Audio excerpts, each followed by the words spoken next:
So these are the notes for solving nonlinear systems. So for the first sentence, it says, in a system of nonlinear equations,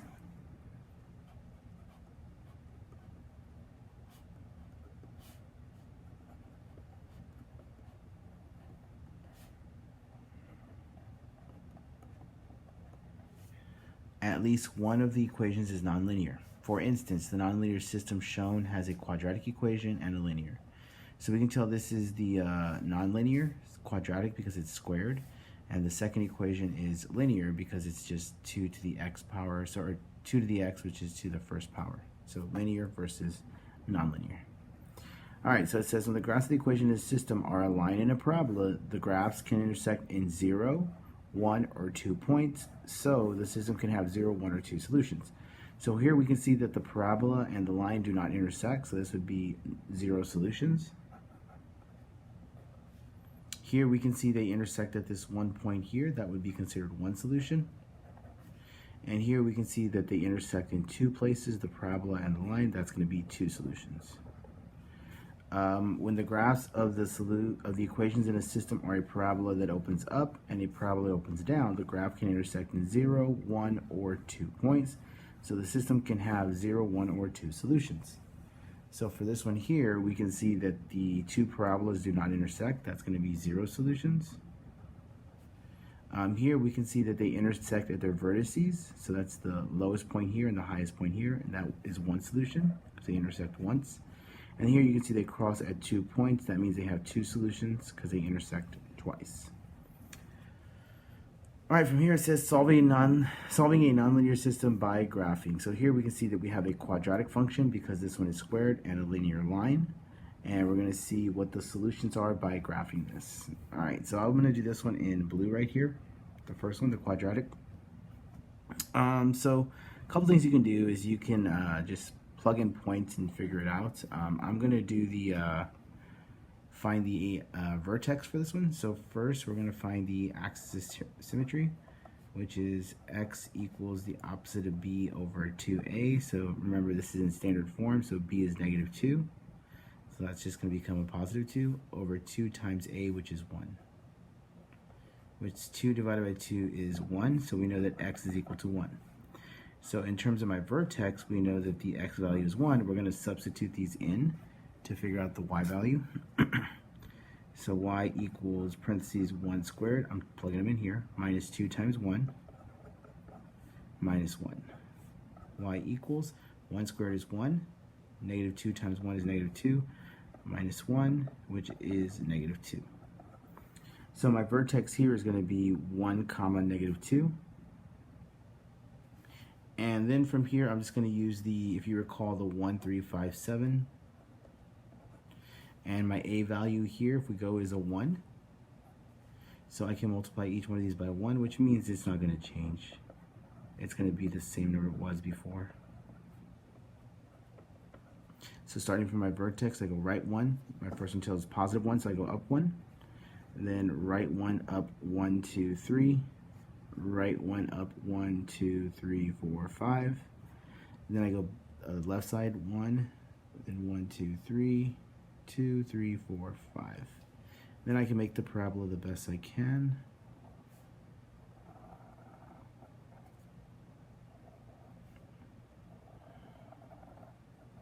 And there's that parabola. Okay, now we'll do the line next. So for the line, y equals mx plus b. So this negative 1 is my y-intercept. That's where it crosses, or where it crosses the y-axis. So we'll start here at negative 1. And we can see we already have a point of intersection here. We can see how many we have. Now my slope is negative 2. So my slope, I'm going to put it over 1. And that tells me to go down 2, right 1. So from here we go down 2, right 1.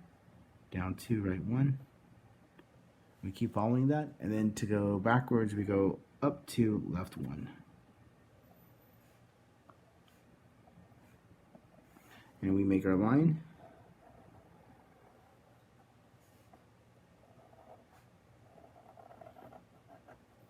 And from here, we can see that our points, or that our nonlinear and linear line cross at that point there. That's the intersection. So my solution, it looks like it's going to be 0, comma negative 1.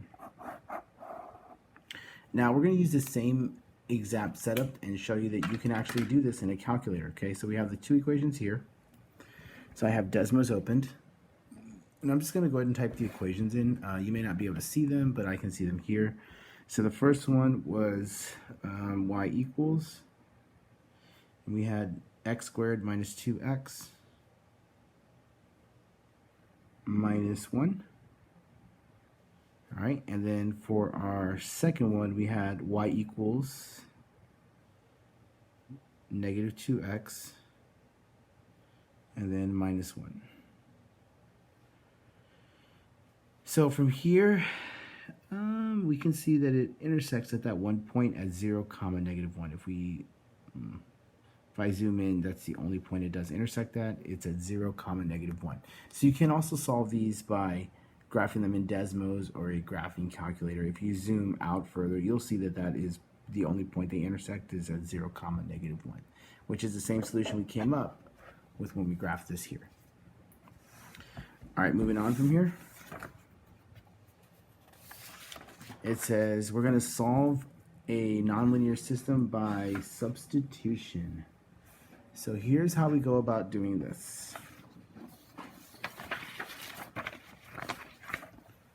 Okay, so it says solve the system by substitution. We're given two equations, y equals x and y equals negative x squared plus 30x.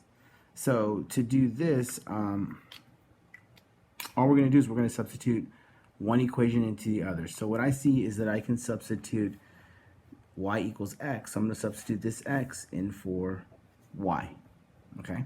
So when I rewrite this, it's going to say, instead of y equals, it's going to say x equals. So x equals negative 16x squared plus 30x.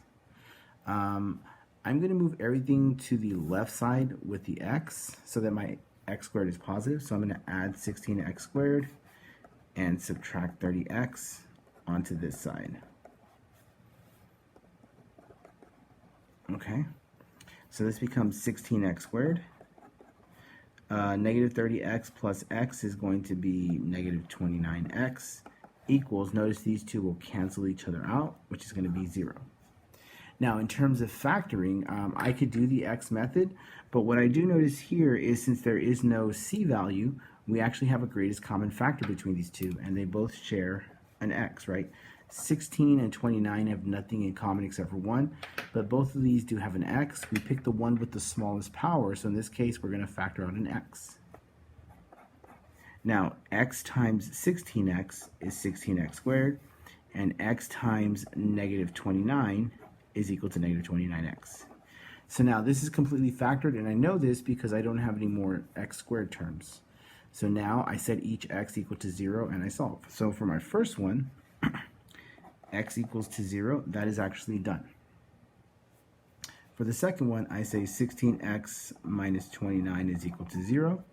So the first thing I'm going to do to solve this is I'm going to add 29 to both sides, which gives me 16x is equal to 29. And last, to isolate my x, I'm going to divide both sides by 16. And x equals 29 over 16. Now, this is only half of the answer because when we're trying to find the solution to the systems, it's where the points intersect, and the points intersect at coordinates which are x, y. So far I found two intersecting points, okay? So I'm going to actually work this out and get my other y values. So we'll say x equals 0 here. And right here, we'll say x equals 29 over 16. Okay, from here, you look at these two equations and you pick the one you would want to use. I'm obviously going to use y equals to x just because it looks easier to use. So I'm going to change my first x to 0, so y equals to 0, which is pretty straightforward. My ordered pair is x is 0 and y is 0, so 0, 0. So this one worked out very nicely just because of the way it is. Same thing for here.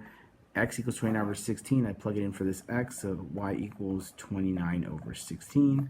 So my coordinate is 29 divided by 16, 29 divided by 16, and there's my answer.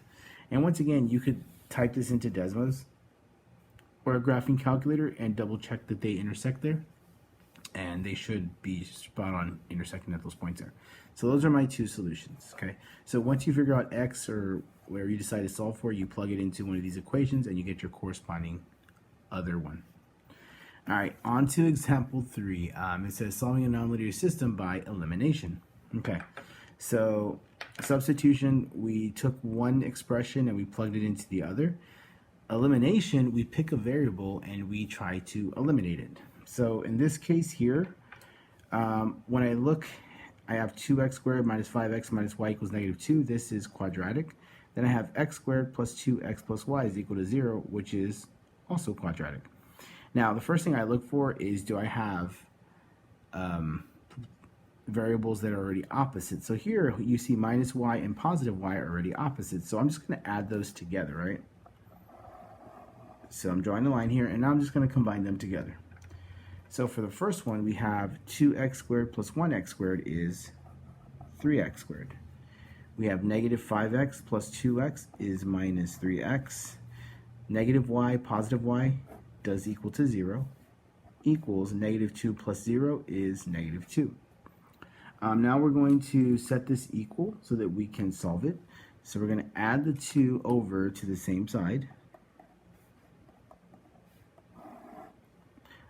So we have 3x squared minus 3x plus 2 is set equal to 0.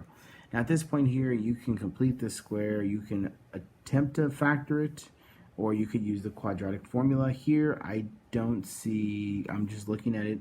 If I were to do the x method, negative 3 on top, 6 on the bottom, nothing adds or multiplies to negative 3 and positive 6. So I'm going to go to the quadratic formula. First thing I'm going to do is I'm going to identify a, b, and c. So a is this 3, b is this negative 3, and c is 2. So recall the discriminant, b squared, so negative 3 squared minus 4 times a is 3 times c is 2. So I'm going to plug this in here, and we get parentheses, negative 3 squared minus 4 times 3 times 2, and we get negative 15. All right, from here we can plug it into the quadratic formula. X equals opposite of b, so that's 3, plus or minus the square root of negative 15 over 2 times 3. X equals 3 plus or minus, we have this negative in here, which becomes I radical 15 over 6. And at this point we can stop here. Because of this I, there will be no intersections between these two graphs. Okay. What I can do is I can type it into Desmos to show you. So let's go ahead and just take a look there and see what we get. So let's go ahead and clear this one out. All right, and let's start by just typing this in and see if it'll graph it for us. 2x squared minus 5x minus y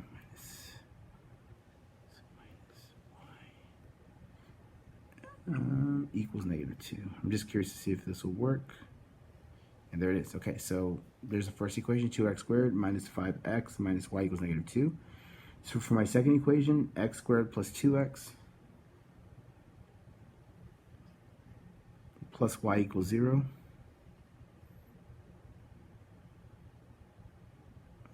And here, what we can see is that the graphs do not intersect. So they don't intersect, so therefore there's no solution. That's why when I did the quadratic formula, I got the letter I, because they don't actually intersect. There is no solution. Okay, so that's a heads up there, is that if you get a discriminant that is negative, and you get an I in your solution, there automatically will be no solution. So for this answer here, we're going to say no solution, because they do not intersect, these two quadratics. Sorry, that's a little not nice there. Okay, let me draw a line here. Now let's solve this next one here. Same thing, it's solving by elimination. So I always check to see if there's something I can add or subtract together that will cancel out. And once again, I see the y's are opposites. Negative y and positive y are opposites, so I can combine the other terms. So x squared, there is no x squared, so that's just going to be x squared. Negative 5x minus x, or plus negative x, is negative 6x. The y's do cancel. Equals 2 minus 11, which is negative 9. All right, so this one I'm going to move the 9 over by adding it. So x squared minus 6x plus 9 is equal to 0. You could also have completed the square there and solved it like that way, but when I look at this, it looks like it's factorable. So I'm going to do the x method. So a is 1, b is negative 6, and c is 9. So negative 6 goes on the top. We divide both sides by a, which is 1. And then we do a times c, so 1 times 9 is 9. So two numbers that add to negative 6 multiplied to 9 are going to be negative 3 and negative 3, which gives me x minus 3 squared equals to 0. Then we're going to go ahead and solve this. We take the square root to remove the square, and we put a plus or minus. We can't forget that. So now the square and the square root cancel each other out because they're inverses, so x minus 3 equals 0. Last step we do to solve this is add 3, and we come up with x equals 3. Now we know this is not the final solution because it's an ordered pair for the intersection. So we know this intersects at one point. So over here we'll write x equals 3. Then we're going to plug it into one of these equations. It's honestly your pick which one you want to plug it into. For me, I'll take this one since it's a linear function. So we have negative x, which becomes negative 3. And you'll always see me put the whatever I substitute in into parentheses. Plus y equals negative 11. This really just becomes negative 3 plus y is equal to negative 11. To solve for y, I'm going to go ahead and add the 3 to the other side. Y is equal to negative 8. So therefore, now that it's solved for y, I know my ordered pair, my intersection for the solution is 3 comma negative 8. And once again, just to verify that, I'm going to plug it into the Desmos calculator. That way you can see that it does work. So let's go ahead and clear these real quick. All right, so for the first equation, it was x squared minus 5x minus y equals 2. There's my first one. Let's go ahead and zoom that out a little bit. And for my last equation, it was negative x plus y equals negative 11. Okay. And right here we can see an intersection.